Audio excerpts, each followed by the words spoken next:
Rangkaian laga putaran ketiga kualifikasi Piala Dunia 2026 zona Asia resmi berakhir. 6 negara telah mengamankan tiket langsung ke putaran final, sementara 6 tim lainnya, termasuk Indonesia, masih harus berjuang di babak keempat. 6 tim yang telah lolos langsung ke Piala Dunia adalah Jepang, Iran, Korea Selatan, Uzbekistan, Yordania, dan Australia, usai finish di posisi 1 dan 2 dari masing-masing grup putaran ketiga. Sementara itu, Indonesia, Uni Emirat Arab, UEA, Qatar, Irak, Arab Saudi, dan Oman yang finish di peringkat 3 dan 4 akan kembali bertanding di babak keempat demi mengejar 2 tiket otomatis tersisa menuju Amerika Serikat Kanada Meksiko 2026. Pembagian pot dan potensi lawan berat.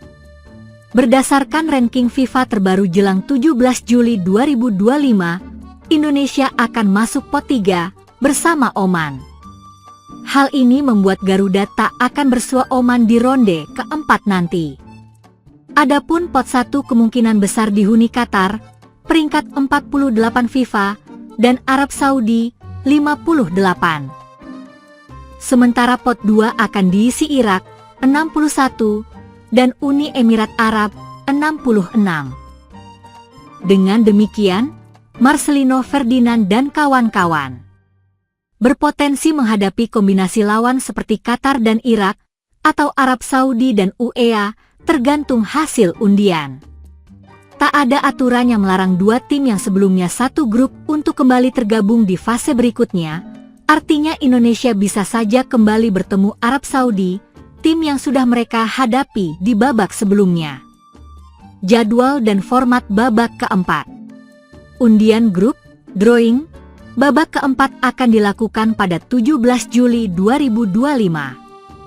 Pertandingan sendiri dijadwalkan berlangsung di tempat netral pada 8, 11, dan 14 Oktober 2025. Hingga kini, AFC belum mengumumkan tuan rumah. Namun beredar kabar kuat bahwa Arab Saudi atau Qatar akan ditunjuk sebagai lokasi pertandingan. Formatnya sederhana, 2 grup berisi masing-masing 3 tim. Hanya juara grup yang lolos langsung ke Piala Dunia 2026.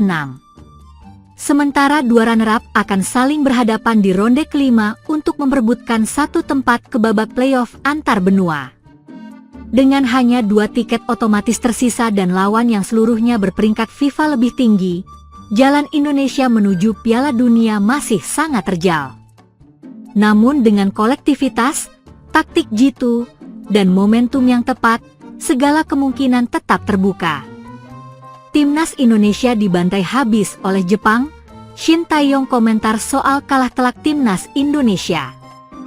Timnas Indonesia harus menelan pil pahit setelah mengalami kekalahan telak dari Jepang dalam lanjutan kualifikasi Piala Dunia 2026 dalam pertandingan yang digelar di Stadion Jepang. Skuad Garuda nyaris tidak mampu menciptakan peluang berbahaya ke gawang lawan. Jepang yang dikenal dengan permainan cepat dan efektifnya tampil dominan sejak menit pertama hingga peluit akhir berbunyi. Kekalahan ini mengejutkan banyak pihak terutama mengingat performa Indonesia yang sebelumnya menunjukkan peningkatan signifikan di turnamen ini. Namun menghadapi tim sekelas Jepang yang memiliki pengalaman bertanding di level Piala Dunia serta diperkuat oleh para pemain yang merumput di liga-liga top Eropa bukanlah tugas yang mudah. Tekanan tinggi dari lini depan Jepang membuat Indonesia kesulitan dalam membangun serangan, sementara lini pertahanan mereka juga harus bekerja ekstra keras untuk menahan gelombang serangan lawan. Mantan pelatih Timnas Indonesia, Shin Tae-yong yang kini berada di luar kepengurusan tim turut memberikan komentarnya terkait hasil pertandingan ini. Menurutnya meskipun anak asuh Patrick Kluivert harus menelan kekalahan telak, tapi ini bukanlah sesuatu yang harus membuat skuad Garuda berkecil hati. Pemain Timnas Indonesia sudah menunjukkan perkembangan yang baik, tetapi Jepang memang memiliki keunggulan yang lebih jelas baik dalam aspek individu maupun kolektivitas. Meski demikian jangan patah semangat, bahkan Jerman yang memiliki sejarah panjang di Piala Dunia pernah kalah dari Jepang suatu saat. Indonesia pasti bisa mengimbangi mereka, saya percaya itu, ujar Shin Tae-yong dalam sebuah wawancara. Komentar Shin Tae-yong ini memberikan dorongan moral bagi para pemain dan pendukung timnas Indonesia. Dia mengingatkan bahwa setiap tim membutuhkan proses panjang untuk mencapai level kompetitif yang lebih tinggi.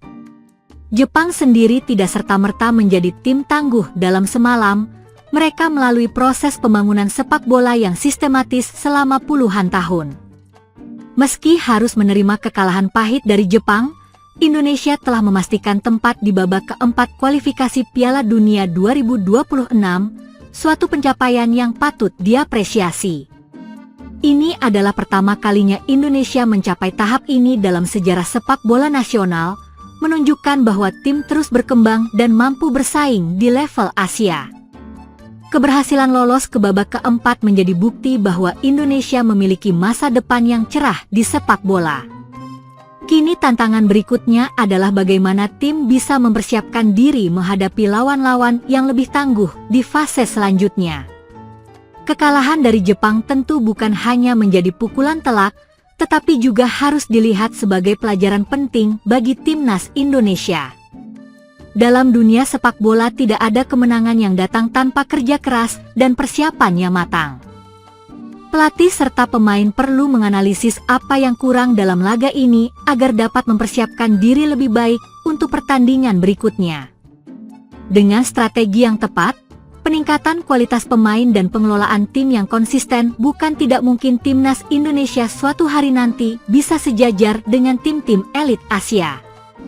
Semangat dan tekad yang kuat akan menjadi kunci bagi Indonesia untuk terus berkembang dan mencapai impian bermain di panggung Piala Dunia kalah dengan kepala tegak.